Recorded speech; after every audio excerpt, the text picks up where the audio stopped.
गणेशाय नमो। ओम गां गणेशाय नमो। धीरे धीरे करो।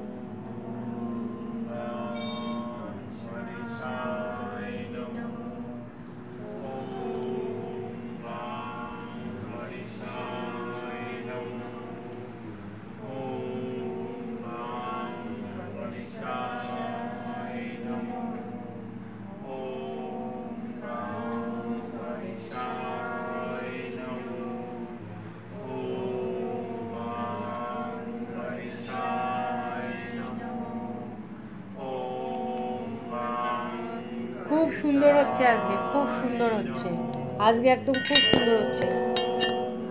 এর পরেরটাও করো, এর পরেরটা করো, এবার করো। ও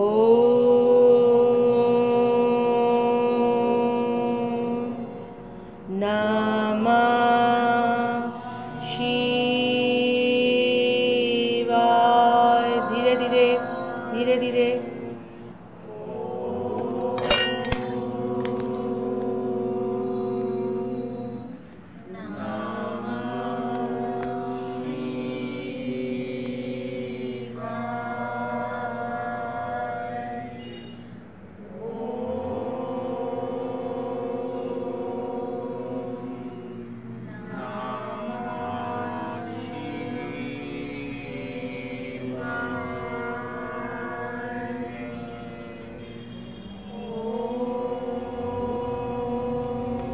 খুব সুন্দর হচ্ছে, খুব সুন্দর হচ্ছে।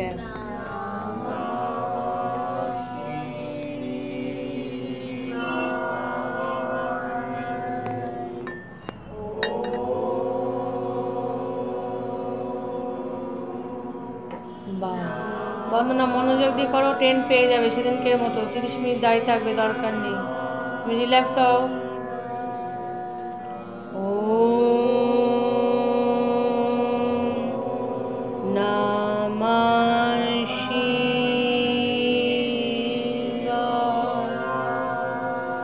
খুব সুন্দর, খুব সুন্দর। বাহ,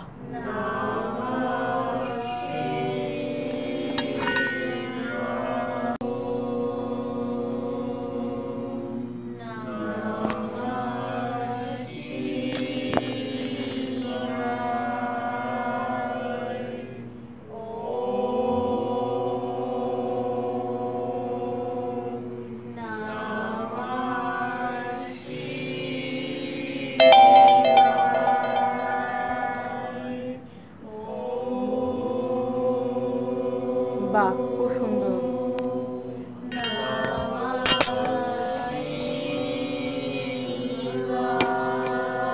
মানুষ অনেক কিছু জানে না, জানার কোনো শেষ নেই, জানিস তো। আধ্যাত্মিক শক্তির মাধ্যমে তুই সব কিছু, তোর তো এরকম কালো কালো আসে কেন? মানে এটা তোর ফোন তো, মানে কেমন?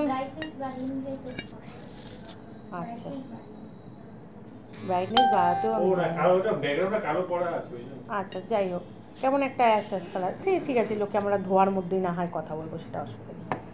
কথা শোনাটাই হচ্ছে মেন কথা, কেমন লাগলো বড় কথা না। আমি লোককে বলতে চাই, রুদ্রাক্ষ নিয়ে অনেক কুসংস্কার আছে।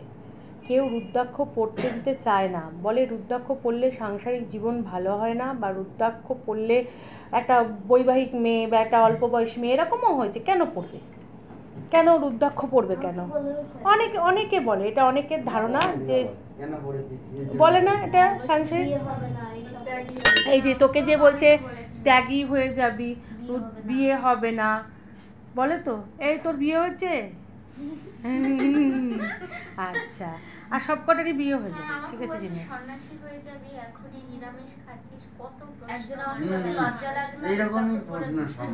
রুদ্রাক্ষ নিয়ে অনেক রকম যে অভিমত আছে, বেশিরভাগ লোকে তোমাদের এই কথাটা হয়তো শুনবে চলিত আছে, যে তোরা সংসার ধর্ম করবি, রুদ্রাক্ষ পড়বি কেন? আমি দাঁড়া এসিটা বন্ধ করে দিচ্ছি, দাঁড়াও কাশছে, এসিটা বন্ধ করে দিচ্ছি। হ্যাঁ ঠিক আছে, দাঁড়া এসে বন্ধ করে দিচ্ছি। কষ্ট হলে আমি দেখবো না, আমি একটু কষ্ট হবে, অসুবিধা নেই। তো মেন কথা হচ্ছে রুদ্রাক্ষ সত্যি শক্তি আরাধনা যারা করে তারা পরে হচ্ছে রুদ্রাক্ষ, আর যারা নারায়ণের আরাধনা করে, হ্যাঁ নারায়ণের আরাধনা করে মানে শ্রীকৃষ্ণের আরাধনা করে, তারা পরে হচ্ছে তুলসীর মালা। সবার একটা মত আছে তুলসীটা ঠান্ডা, তাই না?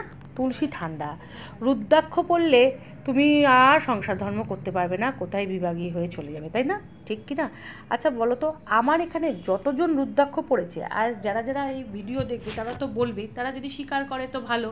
1000 জনের উপরে বেশি দেখেছি, 1000 জন মানে একটা লোকও নেই অপকার হয়েছে, কেউ বলতে পারবে না কোনো রকম। 1000 জনের বেশি হয়ে গেছে। 15 বছর তো আর কম বছর না, 15 বছর ধরে দেখা প্রফেশনালি কম না। এবার তুমি বলো আমাকে যে তোমাদের এই কয়জন যারা উপস্থিত আছো, ইনক্লুডিং দেবযানী কোথায় গেলি রে? কী হয়েছে? ওই যে তুই তো এগুলোর অভিজ্ঞতা প্রাপ্ত। আজকে রুদ্রাক্ষ তোমাদের পড়ে কতটা মন শান্ত হয় বলো? লোকে বলে শক্তি আরাধনা মানে উগ্র। আচ্ছা বলো, রুদ্রাক্ষ উগ্রতা, এখানকার যে তুমি রুদ্রাক্ষ পড়ো, রুদ্রাক্ষের ব্যাপার আছে, রুদ্রাক্ষ কিন্তু সবার হাতের থেকে আমি দিচ্ছি বলে মায়ের আশীর্বাদ সব যাচ্ছে, এগুলো যাচ্ছে মায়ের আশীর্বাদ। মা দুর্গার মহিমা এখানে কিন্তু এক অপার।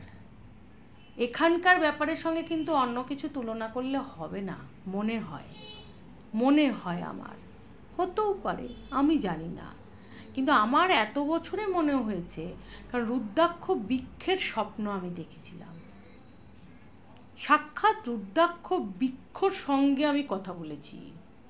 ভাববে পাগল নাকি?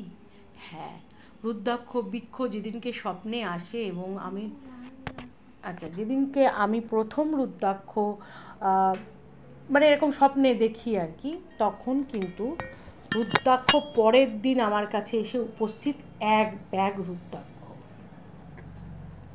মানে স্বপ্ন দিয়েই আসা, এবং আমি ওগুলোকে নিয়ে নিই, টাকা পয়সা দিয়ে নিয়ে নিই। তারপর থেকে রুদ্রাক্ষ আমি দিতে আরম্ভ করি। আমাদের বাড়িতে কেউই রুদ্রাক্ষ পড়তে চায়নি, যারা যারা পড়েছে তারা উদ্ধার পেয়ে গেছে। সবথেকে বড় কথা হচ্ছে রুদ্রাক্ষ সবার পড়তেও পারে না, এটা তোমরা প্রমাণ পেয়েছো অনেকে, ঠিক পেয়েছো তো? একটু গলার জোর বলো, পেয়েছো তো? হ্যাঁ, রুদ্রাক্ষ এখানকার কিন্তু এক অদ্ভুত শক্তি, কারণ এটা স্বয়ং রুদ্রাক্ষ বৃক্ষের পারমিশন অনুযায়ী কিন্তু আমার কাছে এসছে, এবং রুদ্রাক্ষ আমি যে দিয়েছি সেটারই এক অদ্ভুত ঘটনা, অলৌকিক ঘটনা আমার সঙ্গে একদম ওতপ্রোতভাবে জড়িত। এত অগণিত অলৌকিক ঘটনা আছে প্রতিদিনের, সে ভাষায়ও প্রকাশ করা যাবে না। আর ভক্তদের মধ্যে যে কত অলৌকিক ঘটনা, আমি কোনটা বলবো আর না বলবো, শুধু মাথায় রেখো আমি যেটা বলছি, ভগবান আছে, এবং ভগবান অত্যন্ত, মা দুর্গা অত্যন্ত করুণাময়ী বলেই আজকে আমি তোমাদের চোখের সামনে জলজান্তভাবে বেঁচে আছি, না হলে আমার বেঁচে থাকতে ডাক্তারি কোনো পরামর্শে হয়তো বেঁচে থাকতাম না। আজকে এর জন্য যত মানুষকে আমি রুদ্রাক্ষ দিই, বা রুদ্রাক্ষটা যেটা দিই সেটা কিন্তু সব রুদ্রাভিষেক করে আমাদের ঠাকুরমশাই। তারপরে সেই রুদ্রাক্ষগুলো নিয়ে আমি মা দুর্গার চরণে দিয়ে মা দুর্গার কাছে যে প্রার্থনা বা মন্ত্র জপ করি, যেটা করি সেটা কিন্তু খুবই গুপ্ত। আর যতক্ষণ না কারো আদেশ না হয়, মায়ের আদেশ না হয়, ততক্ষণ কিন্তু আমি দিই না। এখনও পর্যন্ত ফুল বেলপাতা ওই রকমভাবে কিন্তু যতক্ষণ মা না দিতে চাই আমি দেখেছি দিতে পারি না। তো এই কারণে রুদ্রাক্ষ পড়ে তোমাদের যে অভিজ্ঞতা মানুষের সবার সঙ্গে আলাদা, কতটা প্রত্যেকের মাথা ঠান্ডা আরেকবার বলো। হ্যাঁ একদম।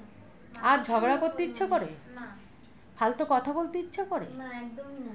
রবীন্দ্র কত ঠান্ডা হয়ে গেছে, দেবযানীরও ভালো লাগে না কথা বলা, আমি পছন্দ করি মাথায় আসলো পরে মনে হয় কেনই বা বলবো, দেখা যাচ্ছে। হ্যাঁ থাক, দরকার নেই। নার্ভের যাদের প্রবলেম রয়েছে, এবং এক একজনের এক একটা রুদ্রাক্ষ, সেটা আমার কাছে আসতে হবে, আমার কাছে শুনতে হবে, আমি যেভাবে মন্ত্র অভিষিক্ত করব। আমার এটাই মনে হয় যে রাস্তায় যখন বিক্রি হয় দেখে, কেন জানি না, আমার মনে হয় আমাদের এখান থেকে কেউ যদি না পড়ে তাহলে তার কোনো কিছু হবে না, এটাই মনে হয়েছে। না এখানে রুদ্রাক্ষটা তোমাকে যেটা দেয়া হচ্ছে, তুমি তো দেখলে কয়জনের বাইরের রুদ্রাক্ষ খুলালাম। সঞ্জীবকে দেখলে হ্যাঁ রুদ্রাক্ষ